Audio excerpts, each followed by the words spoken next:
Well, people, it's hot fun in the fall time in Illinois. Yes, not hot fun in the summertime because it's November, but it's hot because at the detention center, of which I've been out there probably around 8 to 10 times, well, 12, no, 14 moms have decided from the suburbs that they have had enough.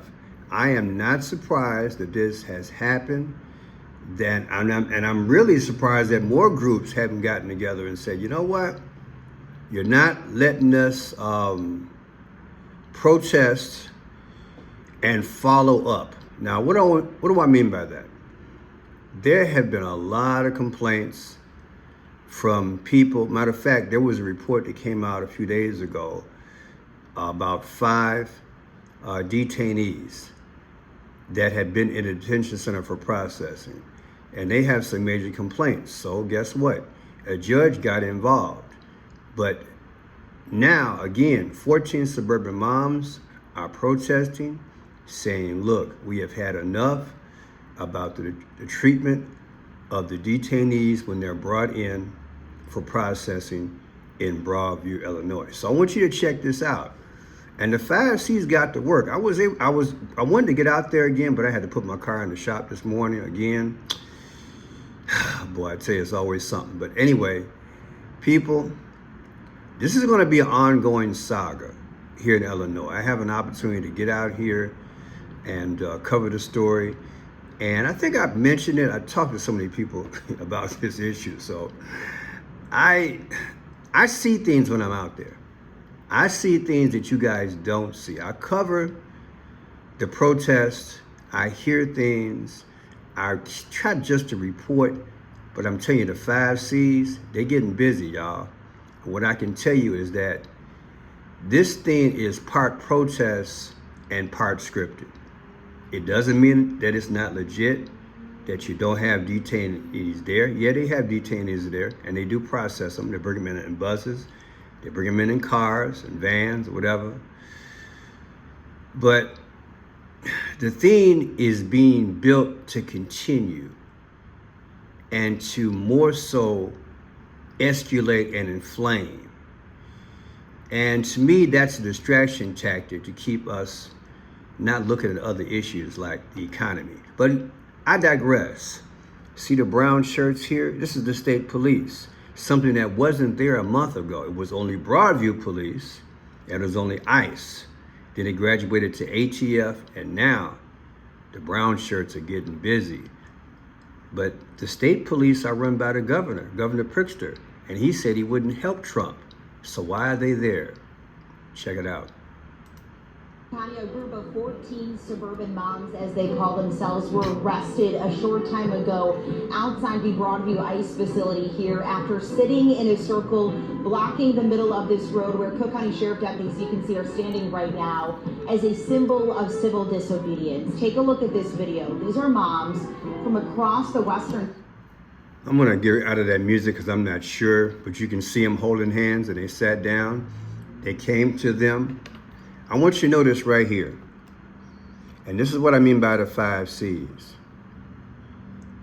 Antifa is definitely out there. Now, because I'm not there, I can't say if this is Antifa, but Antifa usually wears the black and white. But the first one that they pick up, and you'll see in the news, watch this, you'll see.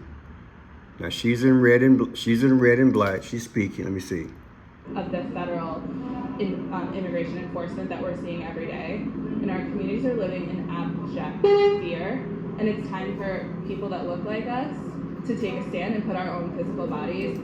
Describe DHS's Operation Midway Blitz immigration enforcement.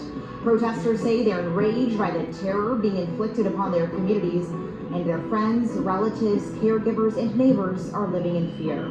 So these moms tell us they want to amplify what's happening throughout the Chicagoland area and mobilize their community to stand with immigrant families.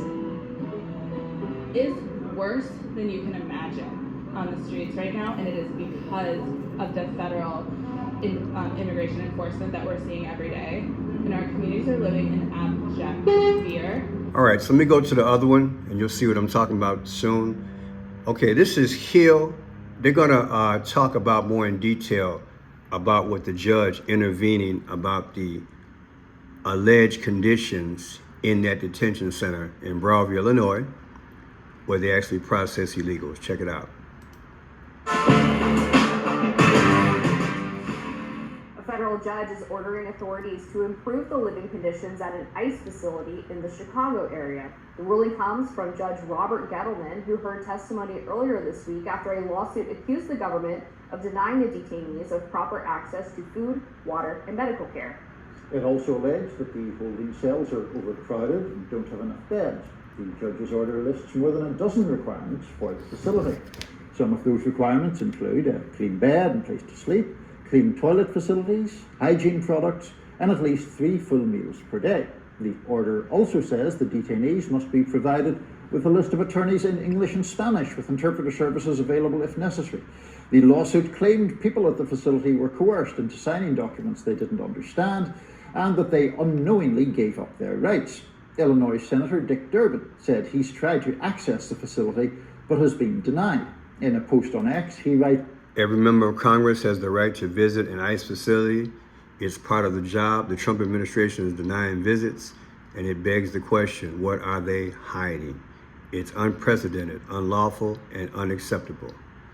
So yeah, that's the lawsuit that's out. Now check this out. Here's an extension of this on another one. This is what democracy looks like.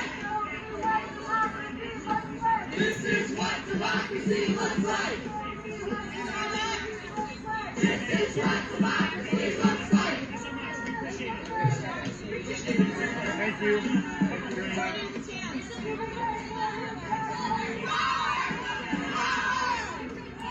See how the camera went straight to her? Remember, I'll be teaching you guys the 5 C's of the colors. Is this coincidence that the first camera went to her, the Phoenician color, like a purple? I'll leave it up to you people, but I tell you, when I'm there, I see things. And I believe the powers have infiltrated this thing. And you got Antifa out there as well.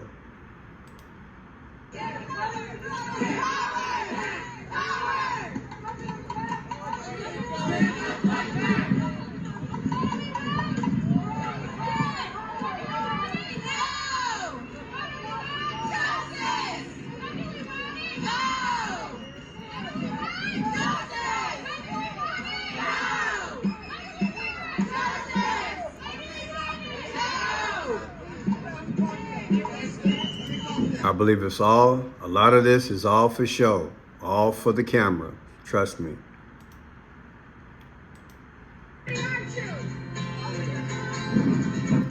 So much music, I don't know what's copyright or not, so I'm not going to take a chance. But here's one from Reuters. They're literally handcuffing them, that is, zip tying their arms and placing them in the transportation. I guess those are ICE vans. And that's what happens. You're talking 14 people, looks like, were arrested this morning. I hate that I couldn't make it out there, but then again, I had car trouble. But yeah, people, it's Friday. Happy Friday. November 7th, 4:25 in the p.m. It's going down. I try to cover these things every week so you can see if a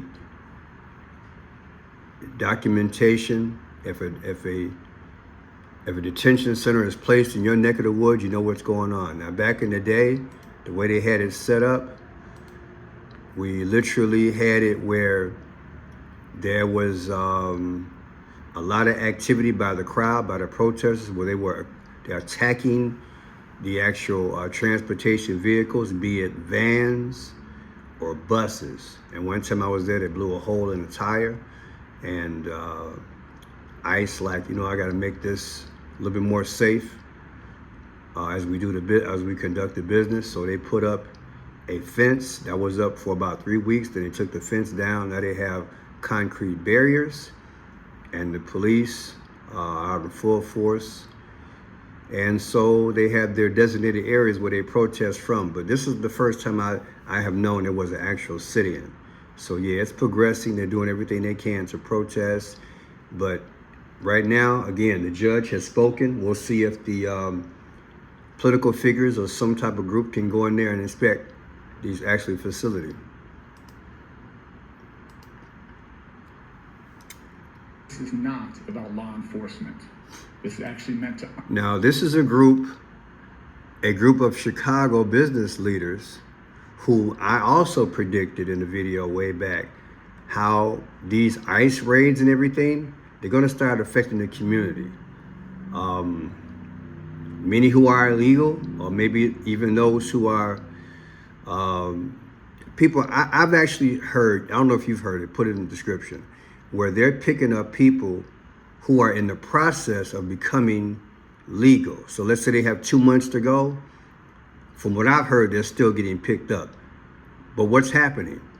Little Village and other areas where there are, let's just say, alleged questionable illegals or people who are going through the process of becoming legal in America, it's hurting the economy.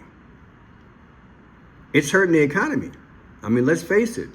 Who's going to be walking the street if you think that you're going to get picked up and processed or taken away? They had a situation last week where I saw a mother being picked up and she's screaming, my kids are in school, my kids are in school. And he took her anyway. Now, many of you all might say, well, you know, that's the risk that you take. People, you know, it's just a bad situation. All I can say is thank you, Biden. But listen to this group here of business people who are voicing their concerns because it's affecting the economy, okay? Check it out. Undermine and to humiliate local authorities and to try and remind folks who really is in charge. The economic repercussions of ICE's continued onslaught, if left unchecked, will be significant. Workers and customers alike are afraid for their safety and staying home rather than risking arrest. Tourists are being deterred from visiting our city. The needless unpredictability discourages consumer activity, especially hurting small neighborhood businesses that depend on steady foot traffic. So they're saying they would rather the federal government work with them, the business and civic leaders, although it does not appear that that's going to happen. Just today, we've already had dispatches of immigration actions around Skokie, and this comes one day after a major loss in court for the federal government, an injunction on the use of force against protesters. A judge in that case saying that this use of force attacks the conscience of Chicago, shocks the conscience of Chicago. Those are her words, so to speak. So yeah, it's real. You know, I want to, as I'm thinking about something, I want to pull up a video I saw earlier. Let's see. I think it's this one here. It reopens. Chuck Schumer is doing a proposal to open up the government, okay? But I want you to hear this one guy's response. I really did like this guy's response about the government shutdown. And I think that it mirrors and or reflects what a lot of people are feeling. I want you to hear this guy. They randomly caught him at the airport and he's talking about this government shutdown. I might do another follow-up video a little bit later, but we'll give it some time. They're trying to do a proposal to open the government by just extending what's already in place in terms of health care. But check out this guy's response. You know, it's going to impact everybody. You guys got to get it together. You guys just have to sit down, talk like regular human beings and get it done. You know what I mean? I mean, this is ridiculous. People are really hurting out here. And it's not just the traveling public, but it's affecting the whole economy. And you people are to blame. He's accurate. Hats off to him. And we are going into, every day we're getting close to the traveling season for the holiday. It's November 7th. November 27th will be Thanksgiving. So somewhere probably around the 18th, if this shutdown isn't done, it's gonna be hell. They've already cut back, 20% of the flights, I think, across the board, because they're 2,000 air traffic controllers short. So tell me what you think, people. I know it's a lot. It's enough for me to just keep up on things, but yeah, hats off to this gentleman. And let me know what you think about, we've got 14 ladies. The sit-in is real. And I'll try to be out there next week. I'm sure I'll have my car back, I guess, by Monday or Tuesday. God bless and be safe. We're going to plead the blood of Jesus. Somebody say hallelujah.